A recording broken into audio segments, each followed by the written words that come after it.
우리 2023년도 신년이 들어서 정말 믿기지 않은 우리 한국의 경제 전망치를 얼마 전에 읽어보았습니다. 소위 GDP라고 하는 한국 국민의 1인 촌 소득이 일본이란 나라를 추월하게 되었다는 참 믿을 수 없는 전망치가 나오게 되었죠. 근데 이게 한국에서 나온 이런 전망치가 아니고요, 일본 경제기관에서 한 보도니까 더 정확하다 하는 생각을 합니다. 그 이유가 뭔가 하면 일본이 소위 도약, 어떤 혁신의 기회를 이렇게 놓치게 되었다고 하는 거죠.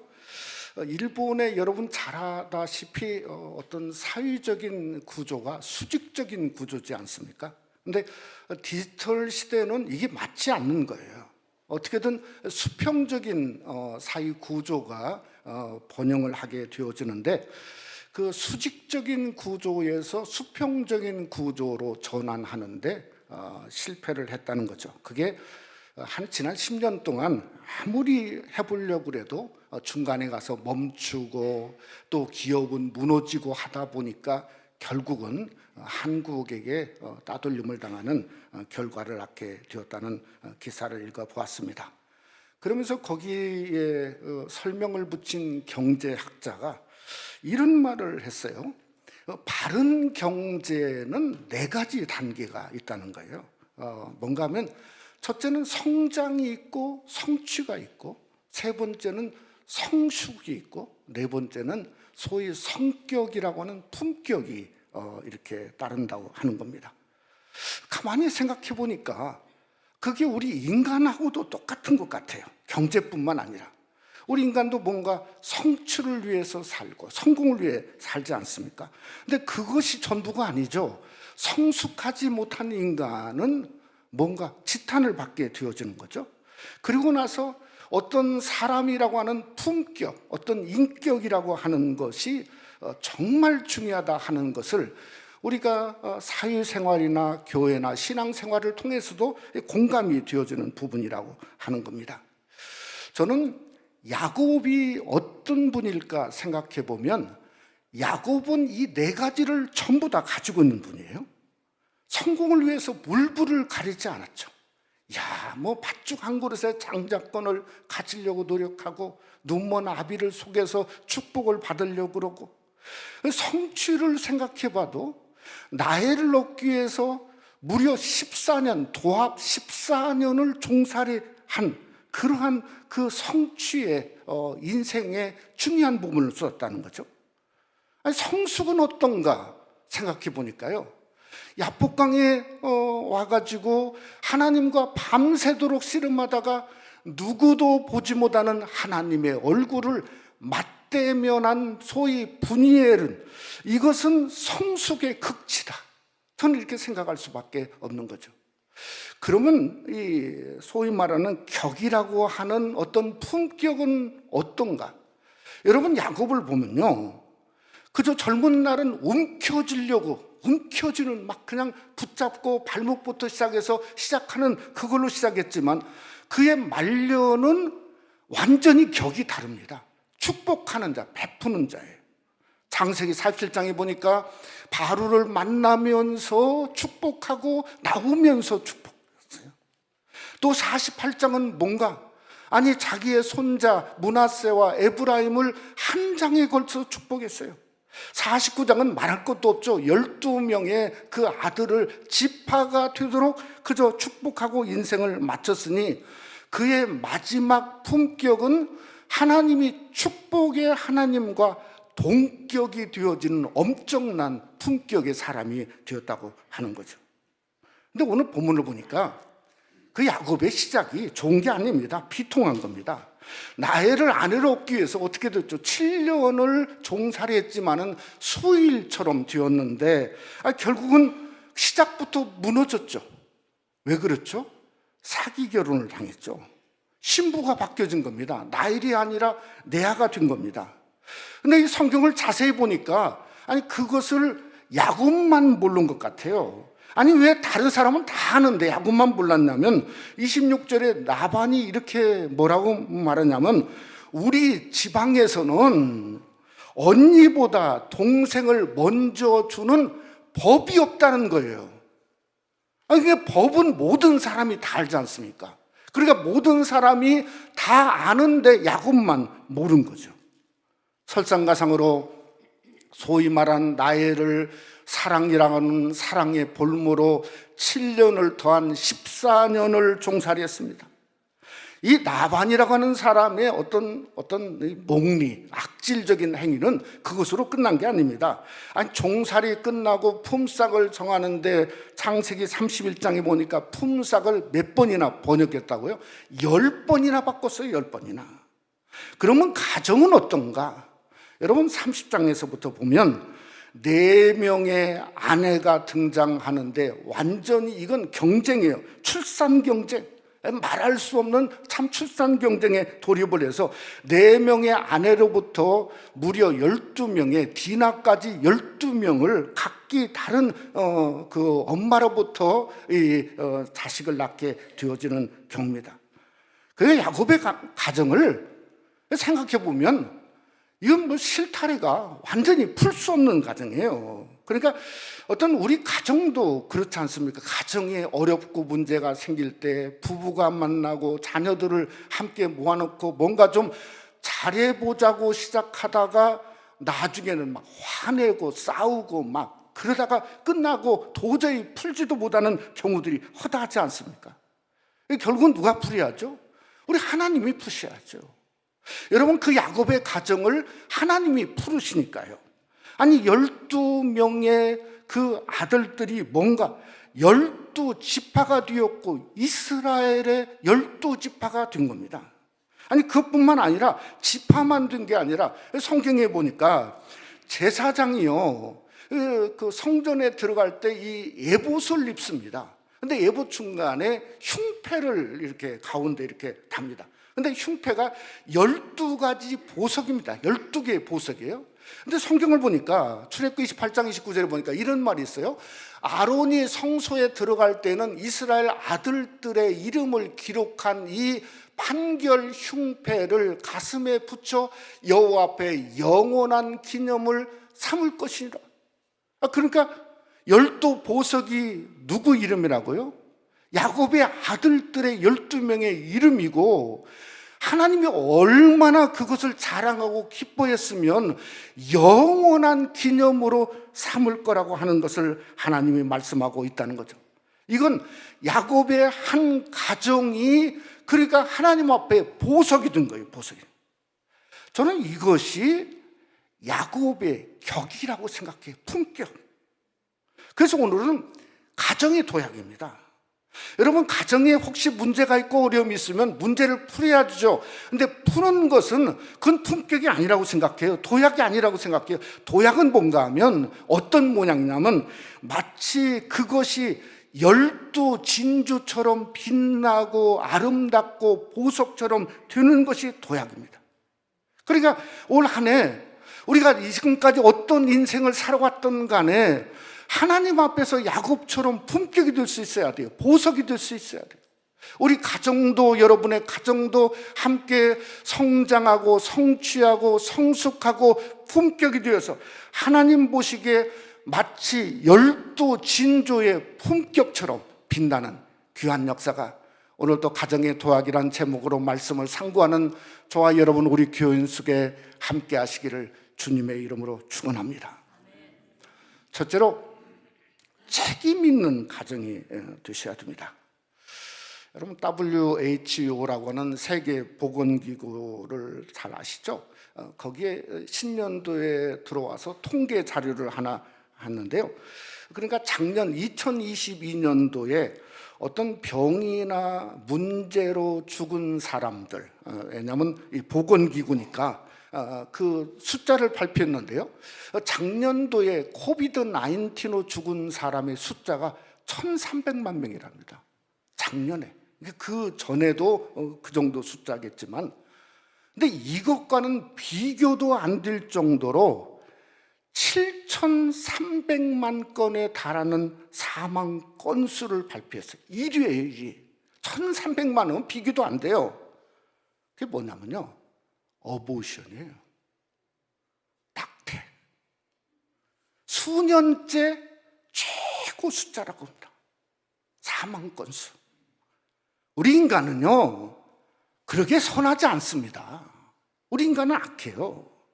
여러분, 우리 인간의 고통과 재앙은 결국은 인간의 악으로 만들어낸 겁니다. 그러니까 인간 죄악의 대부분의 원인을 우리가 뭐라고 하냐, 인과응보적이다, 이렇게 말합니다. 왜 제가 이 얘기를 하냐면요, 오늘 이 본문에 야곱이 당한 문제를 말할 때 가장 많이 쓰는 표현이 인과응보예요. 인과응보. 눈먼 아비 이삭을 야곱이 속였더니 눈 뜨고 당했다는 거예요. 눈 뜨고 당했다. 그러니까 결국은 죄가 열매를 맺고 열매가 커서 장성해서 로마서 6장에 말한 것처럼 죄의 싹은 사망이다 하는 것을 이야기하고 싶어 하고 있다고 하는 거죠. 근데 여러분, 기독교는 인과응보가 아닙니다. 기독교의 중심인 십자가는 인과응보가 아니라 책임이죠. 책임, 무한 책임. 누가 책임진 것이죠? 하나님이 저와 여러분 우리의 죄를 책임진 거죠. 그래서 십자가에 나를 위해서 죽으신 그 사랑은 무한한 사랑이고 전적으로 십자가에서 모든 우리의 죄를 책임지시고 돌아가신 것이 바로 우리 예수 그리스도의 무한한 책임이라 하는 것을 여러분 믿으시기를 주님의 이름으로 축원합니다. 저는 그래서 오늘 본문을 볼 때도 이게 인과응보론을 보게 되면 사실은 얻을 게 없습니다. 무엇을 이렇게 자세히 보게 되냐면 이 안에서 십자가 같은 책임을 보게 되었다는 거예요. 근데 여러분, 이 야곱의 결혼에 있어서 가장 문제가 나열이 아닙니다. 사실은 내아죠, 내아. 왜냐하면 마치 끼어 팔기처럼 정말 비참한 여인의 모습이었지 않습니까?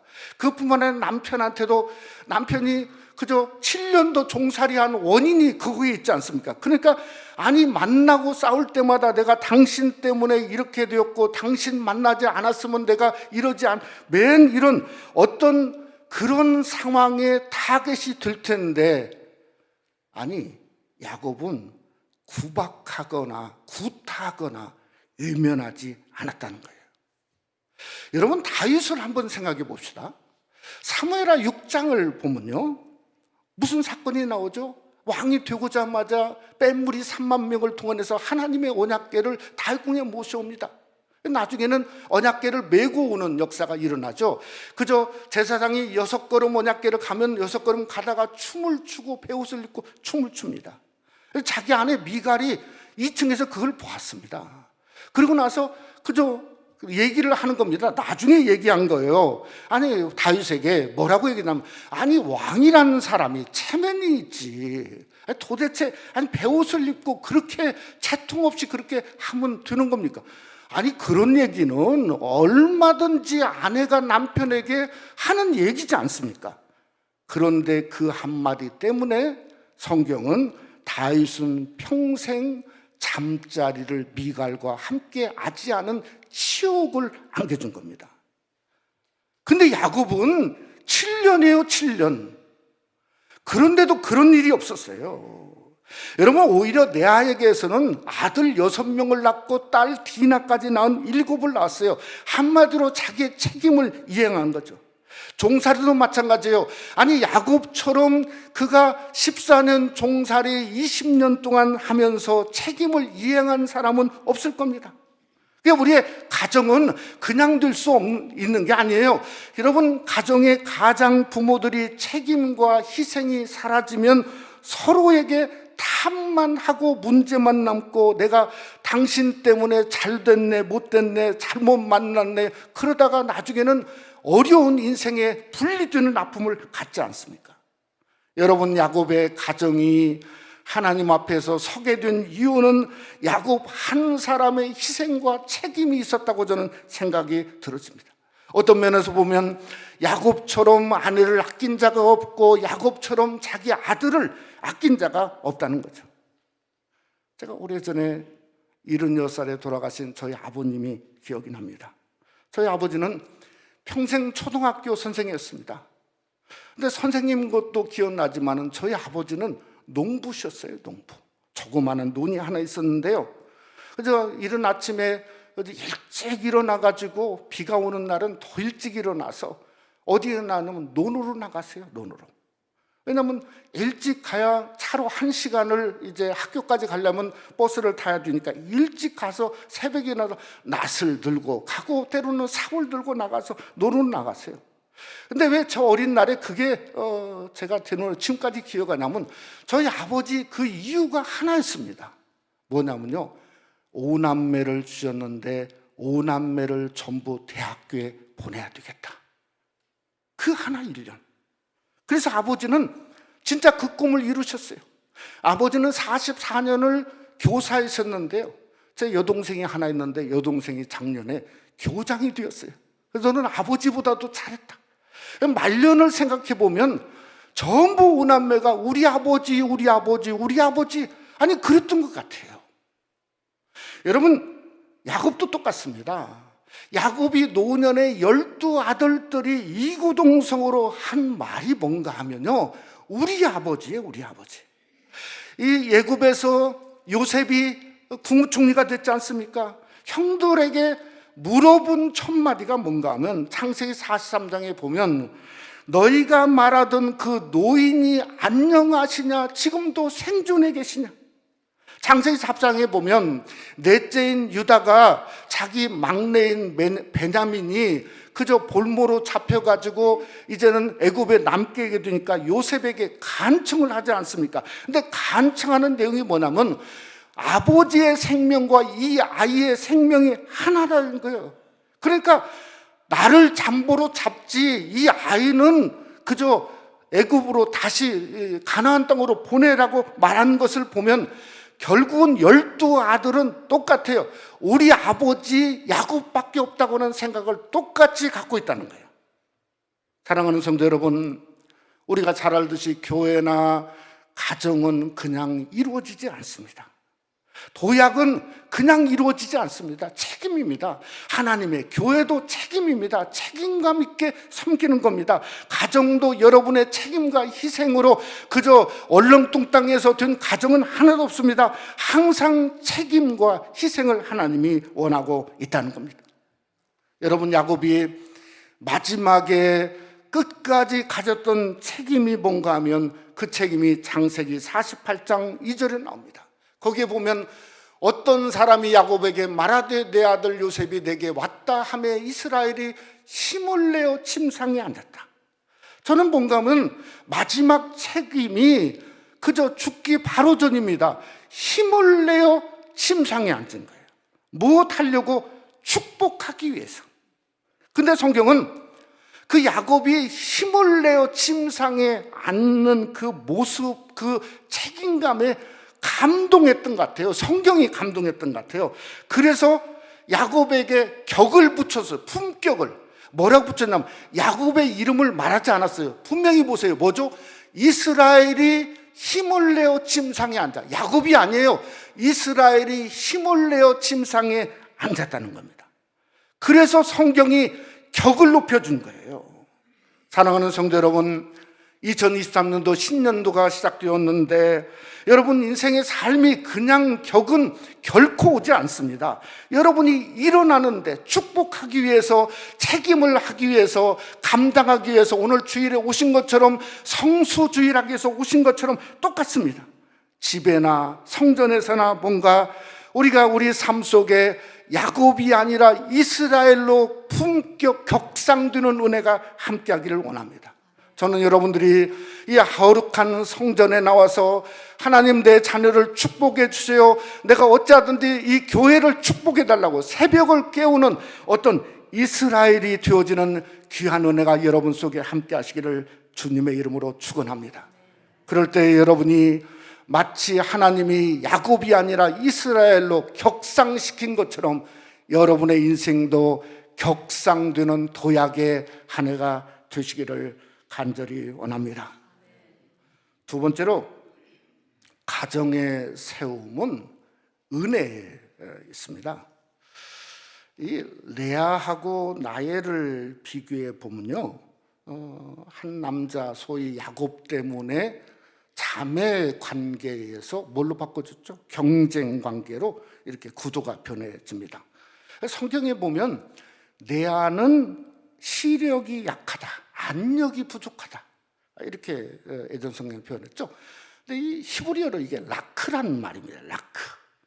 라크란 뜻이 눈이 나쁘다 하는 뜻보다는 부드럽다는 뜻이 훨씬 많아요.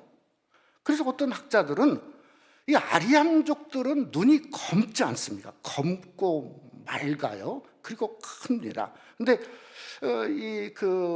라헬은 그런 눈을 가졌지만 레아는 아마 푸른 눈을 가진 게 아닌가, 유럽인들의 눈을 가진 게 아닌가 하는 이런 주장하는 학자도 있는데, 저는 상당히 의미가 있다고 생각해요. 근데 문제는 이 라헬은 성경에 곱고 아름답다 그랬습니다. 그러니까 야곱이 문제죠. 야곱이 라헬을 사랑하는 거예요. 14년 종살이 할 정도로 라헬을 사랑하는 거예요. 근데 여러분, 라헬의 입장에서 한번 생각해 봤어요? 아니, 자기 남편이 자기를 위해서 14년 종살이 해도 그저 자기만 사랑하면, 저는 이 14년 종살이는 라헬의 마침표가 되어야 된다고 생각해요. 왜냐하면 남편이 나를 위해 14년 종살이 했는데, 아니, 더 이상 바랄 게 뭐가 있어요? 안 그래요? 더 이상 바랄 게 뭐가 있어요? 그러니까 이건 마침표, 만족이 되어야 될 것 같아요. 라헬은 마침표가 아니라 쉼표가 된 게 문제죠. 더 많이 요구한 거죠. 네? 요셉을 낳았어요. 요셉의 뜻이 뭐냐면요, 쉼표예요. 원모, 더 달라는 거예요. 더 달라. 이걸 생각해 보면 가정의 행복의 조건은 사실은 좀 돈도 아니고 또 사랑도 아닌 것 같아요. 어떤 에로스도 아니고 필레오도 전부 다 한계투성인 것 같아요. 그러니까 가정의 행복의 조건은 컨텐트, 즉 자족함이다. 저는 이렇게 생각합니다.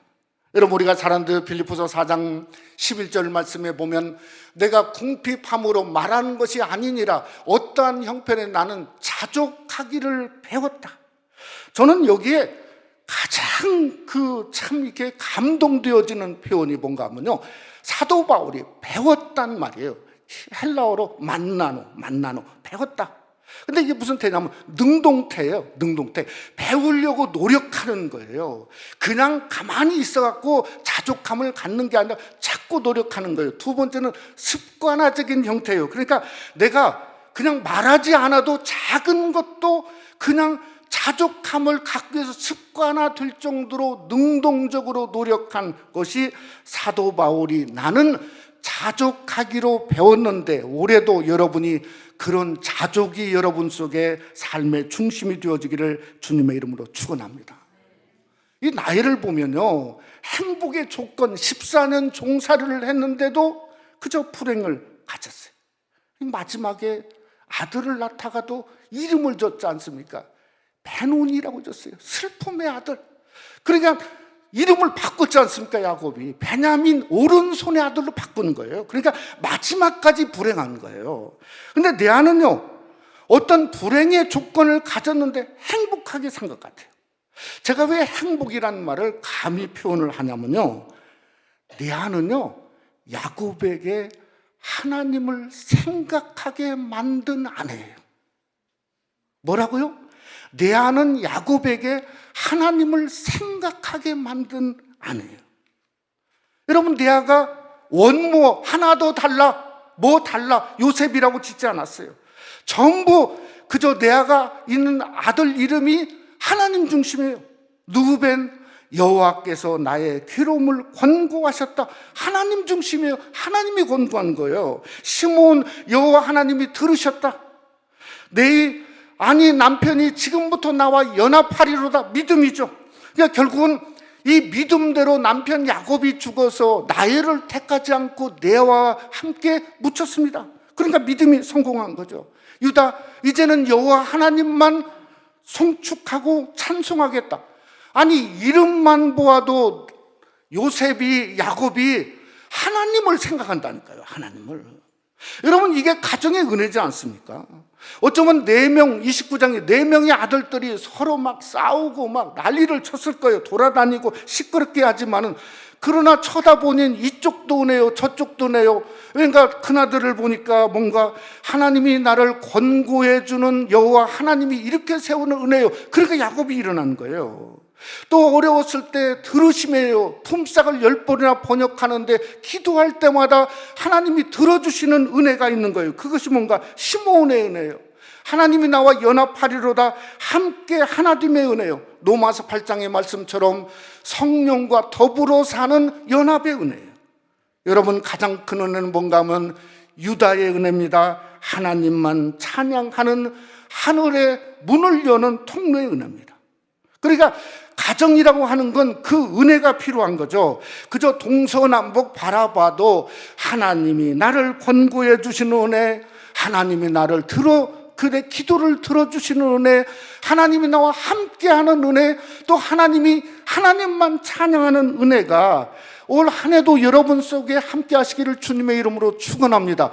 그럴 때 나타난 하나님은 야곱의 하나님이세요. 야곱을 높여주시고 격을 만들어주시고 하늘의 문을 열어주시고 복되게 하시는 그 하나님의 은혜가 동서남북으로 여러분의 가정을 세우는 한 해가 되시기를 주님의 이름으로 축원합니다. 말씀을 맺고자 합니다. 지난 3일에 화요일 날 비가 엄청 이렇게 왔을 때죠. 우리 캘리포니아가 자랑하는 일본 국도, 소위 PCH 하이웨이에서 샌프란시스코 조금 내려오는 곳에서 아마 빗길에 미끄러진 것으로 생각했던 어느 테슬라 차량이 76m 바닷속 낭떠러지로 떨어졌어요. 그 해변 절벽으로. 그랬는데 참 기가 막힌 것은 이 4명이 어린아이들 둘이 타고 40대 부부가 탔는데 다 살았어요. 별로 다치지도 않고 진짜 그냥 완전히 이게 그 바위 속에 이게 끼었더라고요. 이렇게. 그러니까 어떻게 그럴 수가 있나 할 정도로 너무 이렇게 살았어요. 저는 살으니까 다들 얘기를 할 게 아닙니까? 그래서 얘기를 하니까 기적이 아니라 속은 완전히 다른 거예요. 남편이 운전했는데 운전 실수가 아니라 아마 부부가 싸움을 그저 거기서 대판했던 모양입니다. 그러니까 죽어버린다 그래가지고 진짜 차를 몰고 바닷속으로 뛰어드는 거예요. 네? 바닷속으로. 네? 그래가지고 기적처럼 사는 거니까 결국 남편은 감옥 가게 된다. 근데 그 트라우마가 참 얼마나 인생을 살면서 얼마나 많이 남겠습니까? 저는 이게 기적이 아니라 하나님의 폭로라고 생각해요. 폭로. 가정들이여 정신 차리는 폭로라고 생각해요. 여러분, 우리 이민교도 마찬가지고 정말 이민 사회도 마찬가지고 미국은 말할 것도 없고 얼마나 많은 가정의 어린 자녀들이 서로 남편과 아내 문제, 부부 문제, 가정 문제, 그 많은 문제로 오늘날 희생을 당하고 있는 그 숫자가 부지기수 아닙니까? 부지기수. 아니, 야곱은 그렇게 하지 않았습니다. 여러분, 야곱이 남긴 마지막 말이 창세기 50장에 나옵니다. 그걸 누가 얘기하냐면 그저 그 요셉의 형들이 요셉을 찾아와서 마지막으로 얘기를 하는 겁니다. 아버지가 남긴 마지막 말이에요. 창세기 5장 10절에 뭐라고 하냐면 이렇게 야곱이 말한 겁니다. 네 형들이 너에게 악을 행하였을지라도 이제 바라건대 그들의 허물과 죄를 용서하라 하셨나니. 여러분, 용서라고 하는 것은 예수님이 십자가에서 처음 하신 말씀이에요. 그러니까 도약 중에 가장 위대한 도약이 뭔가 하면 용서하는 거죠. 용서하는 거. 또 용서를 통해서 하나 되는 거죠. 마치 십자가의 도약이지 않습니까? 그것이 야곱의 마지막 격상되는 격이라고 하는 거예요. 격이라. 십자가 같은 격이지 않습니까? 여러분, 한 해가 시작되었는데 여러분 자신부터 하나님 앞에 용서하십시오. 잘못된 거 여러분 그래야 시작할 수 있어요. 여러분, 내가 나를 용서하지 못했는데 어떻게 남을 용서합니까? 여러분, 나부터 하나님 안에서 용서받으세요. 용서받고 남을 용서하는 격이 달라지는 거죠. 어떻게든 새생명 한인교회 우리가 하나 되는 거죠. 새로운 목사님 누가 오더라도 하나 돼서 여러분이 교회를 만드는 것 같지 않습니까? 여러분이, 제가 목회 보니까 제가 만든 게 아니에요. 여러분이 교회를 만드는 거예요. 이 교회를 아름다운 교회, 그것은 하나됨이죠. 하나됨. 그런 격이 있을 때 그게 보석이죠. 그게 격상되는 거죠. 하나님 안에서 가정과 삶과 교회를 통해서 하나님 보시기에 보석 같은 아름다운 가정의 도약, 교회 도약이 새생명 한인교회 우리 도약이 되시기를 주님의 이름으로 축원합니다.